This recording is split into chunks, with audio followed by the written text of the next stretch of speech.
Hello guys! Meron nga palang bagong cafe dito sa SM Mall of Asia. Kaya naman, pinuntahan agad namin para matry.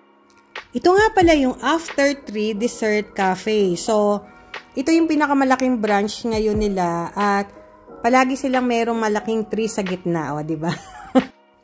Sobrang nagandahan talaga ako sa stairs na to kasi parang stairs to heaven talaga. So, ayun yun ang naisip ko. Ito nga pala yung mga pastries nila at mga cakes. So, try nyo na lang guys. So, ito na lang yung aming tinry. Yung pepero butter toast ba yan? So, yan. Sobrang nice ng place nila. Kaya naman sa mga may jowa dyan or partner in life, mga kaibigan. So, dalhin nyo sila dito, ayain nyo. Diba? Lalong-lalo na yung katulad ko na mahilig sa picture at sa videos. So, para sa amin, napakasarap naman itong aming in-order at 10/10 siya para sa amin.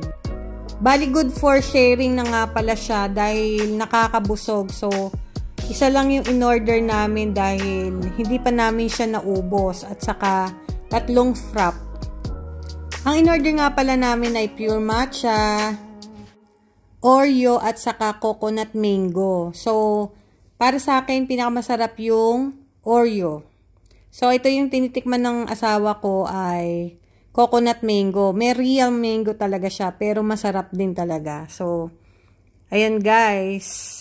Pumunta na kayo dito. At sulit na sulit naman. Very affordable at very Instagrammable ng lugar at hindi kayo magsisisit. Matutuwa ang dadalhin nyo dito. So, kami naman ay nag-enjoy at banding-banding namin bago umalis ang aking asawa. Kasi, papunta na siya ng ship sa barko. Yun lang guys. Pwede nyo nga rin palang gayahin yan. Napakasip namin.